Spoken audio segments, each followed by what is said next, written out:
नमस्कार दोस्तों, आप सभी का स्वागत है। कैसे हो आप लोग। आप सभी को पता है कि इस बार जो सिलेक्शन हुआ है लगभग 4000 कुछ बच्चों को टाइपिंग के लिए बुलाया गया है।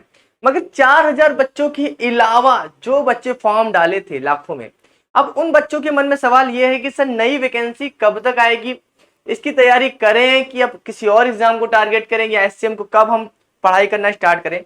तो बहुत सारी बातें इस वीडियो में क्लियर करने वाला हूं। बाकी इससे थोड़ा सा आपको मोटिवेशन भी मिलेगा जो टाइपिंग की तैयारी कर रहे हैं। ठीक है, तो वीडियो अच्छी लगी वीडियो को लाइक कर देना, चैनल को सब्सक्राइब कर देना, टेलीग्राम से जुड़ जाना, वहां न्यूज मिलती रहती है।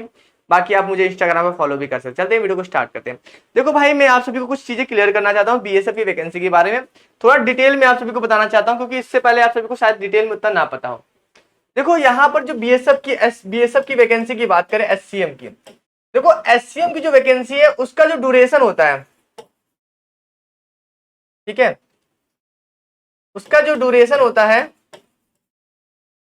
ड्यूरेशन लगभग जो वैकेंसी के बीच में गैप जो आता है, दो वैकेंसी के बीच में गैप, जैसे कि जो पहली अभी लास्ट वैकेंसी जो आई थी वो आई थी आप सभी की 2016-17 वैकेंसी। ठीक है, ये इनका एक सेशन चलता है 16-17।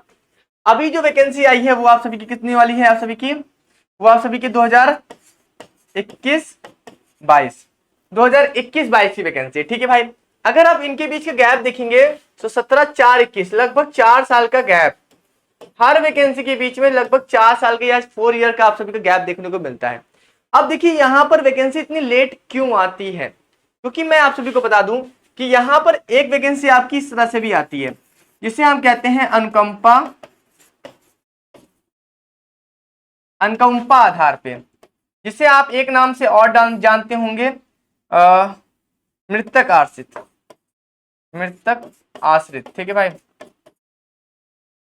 या फिर हम कह सकते हैं इसको एक और लोग नाम बोलते हैं करुणाधार पर। ठीक है, इसके कई नाम है और इंग्लिश में बात करें तो हम इसे कहते हैं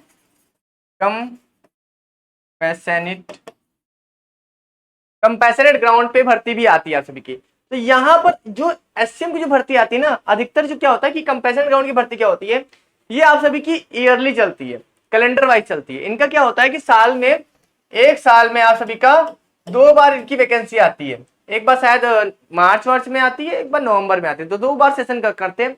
और 2 बार जो एससीएम के खाली पद होते हैं वो कंपैशनेट से बहुत ज्यादा भरे जाते हैं। और होता क्या है कि इससे पोस्ट भर जाती है, तो इसीलिए यहाँ पर एससीएम की वैकेंसी लगभग 4 साल गैप। और ये हर डिपार्टमेंट में, हर एक मिनिस्ट्री की बात करो, चाहे आप सीआईएसएफ की बात करो, चाहे सीआरपीएफ की, चाहे आईटीबीपी, किसी की बात कर लो, यहाँ पर आप सभी का कंपैशनेट वाली भर्तियों की वजह से उसको फिलअप किया जाता है। ठीक है, अभी आपको पता है कि कंपैशनेट की भर्ती आई रखी है अभी भी, जिसको अभी टाला गया था, एग्जामिनेशन को पोस्टपोन किया गया था। ठीक है भाई, और यहाँ पर देखो 4 साल गैप इस वजह से भी आता है क्योंकि जो मिनिस्ट्रियल स्टाफ है वो मिनिस्ट्रियल ही है, वो ऑफिस में ही काम कर रहा है। अगर वो प्रमोट भी हो जाता है, सीधी सी बात है कि अगर आप हेड कांस्टेबल भर्ती होते हो तो प्रमोट भी हो जाते हो तो आप क्या बनते हो, एसआई बनते हो, एसआई बनोगे, फिर इंस्पेक्टर बनोगे। मगर ये बताओ भाई, काम तो करोगे आप ऑफिस में ही ना भाई। कभी कभी ऐसा होता है कि हेड कांस्टेबल एसआई की पोस्ट का काम करता है, एसआई की पोस्ट पे तो यहाँ कोई स्पेशल पोस्ट नहीं। जैसे मैं हेड कांस्टेबल में भर्ती हुआ, जिस सीट में मैं काम कर रहा था उसका नाम था E3। ठीक है भाई, E3। अब E3 पे एसआई भी काम करते थे, सब इंस्पेक्टर वाले भी काम करते थे, मैं भी काम करता था, कभी असिस्टेंट सब इंस्पेक्टर बैठ के काम करते थे। इंस्पेक्टर काम नहीं करते, इंस्पेक्टर तो अधिकतर हेड क्लर्क बनते हैं। ठीक है, या अकाउंटेंट बन गए, कहीं के भी होंगे हेड बनेंगे। तो यहाँ पर हेड कांस्टेबल, एसआई और एसआई लगभग एक ही सीट जैसा काम कर लेते हैं। तो यहाँ पर ऐसा स्पेशल बंदों की जरूरत नहीं होती। जैसे जीडी में क्या होता है, जीडी की बंदों की जरूरत हो गई तो जीडी वाले हैं तो जीडी वाले ही काम करेंगे, वहां पर हेड कांस्टेबल वाला काम क्यों करे कोई। ठीक है भाई, वहां पर एसआई बन जाएगा तो क्यों काम करेगा कोई। तो वहां पर क्या होता है कि जब वो किसी प्रमोशन हो जाता है तो उसका काम चेंज हो जाता है। मगर यहाँ पर ऐसा काम चेंज नहीं होता। यहाँ पर आप हेड कांस्टेबल तब भी आप काम करोगे मिनिस्ट्रियल। मेन चीज है कि आप क्लर्क हो, मिनिस्ट्रियल हो, तो यहाँ पर आपके औहदे के हिसाब से काम उतना ज्यादा बदलता नहीं है। एसआई है, एसआई के काम हेड कांस्टेबल भी कर लेता है। यहाँ इवन कभी कभी जीडी के बंदों को भी अगर अच्छी नॉलेज है तो वो भी काम कर लेते हैं हेड कांस्टेबल की जगह पे। तो यहाँ पर जो बच्चों की जो रिक्वायरमेंट होती है कैंडिडेट्स की, वो इतनी कम इसीलिए हो जाती है, सीट इसीलिए कम आती है। ठीक है भाई, तो यहां से आपने देखा 17 और 22। अब जो नेक्स्ट वैकेंसी का जो आने का चांसेस है, अभी तक आपको पता है कि 23 तक ये कंप्लीट हो जाएगी भर्ती आप सभी की। ये वाली जो 21-22 वाली भर्ती थी, तो अगर हम 23 तक भी इसको कंप्लीट मानते हैं तो यहां से अगर मैं जोड़ूंगा भी तो कम से कम आप सभी का 2025, ठीक है, 2025 में कहीं जाके आपकी वैकेंसी आने वाली है। तो ये आप सभी के लिए मोटिवेशन उनके लिए होगा जो बच्चे अभी टाइपिंग के लिए जा रहे हैं, टाइपिंग में जान लगा देना, नहीं तो 2025 में भी दोबारा मौका मिलेगा। हो सकता है 2025 में मिले आप सभी को, या 2026-27 में मिले, दोबारा से वैकेंसी आए आप सभी की। और वैकेंसी आप सभी को पता है कि इतनी लिमिटेड ही आती है, 300, 400, 500। सीआरपी में ज्यादा वैकेंसी इसलिए आई थी क्योंकि वो कई साल बाद आई थी और कई सारी की वैकेंसी मिला के आई थी वहां पर। तो ये होता है भाई, आईटीबीपी में भी सेम यही चलता है, आप सभी को पता है। एक बार वैकेंसी आई थी आप सभी की 16 वाले में आई थी, 15-16 में आई थी आप सभी की।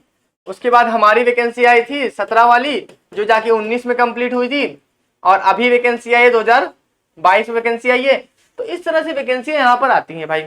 एसएसबी की देख लो वैकेंसी कितनी अभी तक लटकी हुई है।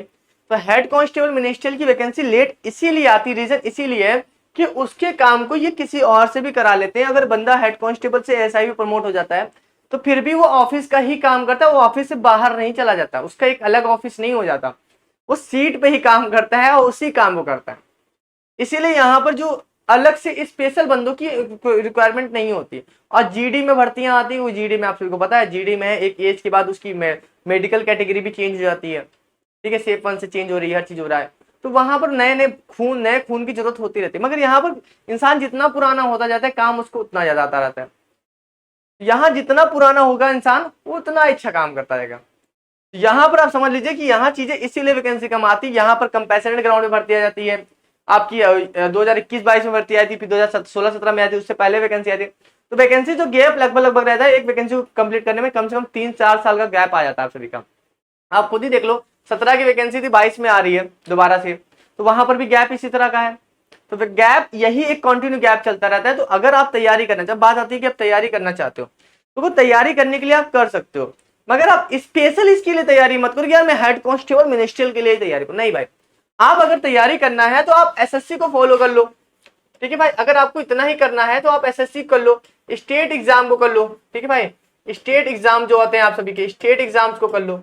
आप इन सारी वैकेंसियों को टारगेट करो, ना कि आप हेड कांस्टेबल में, क्योंकि सिलेबस यहाँ पर जो होता है भाई, सिलेबस आपका क्या ही होता है, सिलेबस आपका एसएससी का ही तो उठा के देता है, एसएससी का ही सिलेबस उठा के देखता है। जीके, जीएस, मैथ, रीजनिंग, ठीक है भाई। कंप्यूटर जोड़ता, कंप्यूटर कोई दिक्कत नहीं है, क्लैरिकल एप्टीट्यूड तो अब रह ही नहीं गया।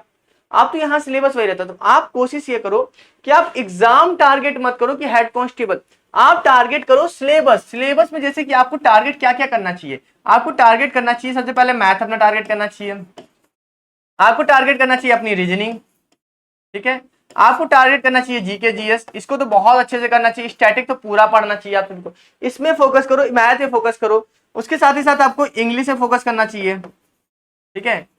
अब मुझे नहीं लगता हिंदी को आप उतना प्रायोरिटी दो, हिंदी क्या है कि आप, आपकी मातृभाषा हो जाती है, तो आप इसको कर सकते हो आसानी से, ठीक है। तो आप ये सारी चीजें हैं, तो किस तरह से आप तैयारी करोगे, तो आप सिलेबस को टारगेट करोगे, तो वैकेंसी जब आएगी तो आप उसको भी क्लियर कर लोगे, क्लियर आउट कर लोगे। तो जो भाई अभी टाइपिंग में जा रहे हैं ना भाई, उनसे तो मैं यही कहूंगा कि अगर वो चाहते हैं कि आपका सिलेक्शन हो, तो इतनी तगड़ी टाइपिंग करना, मेडिकली अपने आप को इतना फिट करो। मैंने सारी चीजें बता दी, सारा ग्रुप बना दिया आप सभी का, हर एक चीज अपने तरफ से, सारी चीजें मेडिकली की सारी चीजें बता दी आप सभी को डिटेल में। टाइपिंग की हर एक डिटेल आप सभी को, छोटी से छोटी डिटेल आप सभी को बता रखी है, और इससे ज्यादा गाइडेंस की आपको जरूरत भी नहीं है, ठीक है। आप इतना ही कर लोगे तो आपका सिलेक्शन हो जाएगा। मगर कॉन्फिडेंस लेवल डाउन नहीं करना अपना, अपने अंदर जोश जज्बा ये सब बनाए रखना। जो टाइपिंग के लिए जा रहे हो, 4000 कुछ जो कैंडिडेट हैं आप सभी के, बाकी जिन कैंडिडेट का सिलेक्शन नहीं हुआ, वो स्पेशल इस वैकेंसी की तैयारी ना करके आप स्टेट एग्जाम, एसएससी एग्जामिनेशन को, उनको टारगेट करो। पुलिस के एग्जामिनेशन आते हैं आप सभी के, जो भी आपके स्टेट वाइज आते हैं, उनके भी एग्जाम को आप टारगेट करो, तो आपको सिलेक्शन देखने को ज्यादा अच्छे से मिल जाएगा। मगर आप केवल हेड कांस्टेबल मिनिस्टर की वैकेंसी के लिए बैठोगे तो आप गलती करोगे बहुत बड़ी, ठीक है। बाकी जितनी जानकारी हो सकती है मैंने आप सभी को दे दिया। तो अभी के लिए अलविदा, मिलता है नेक्स्ट वीडियो में। Thank you so much.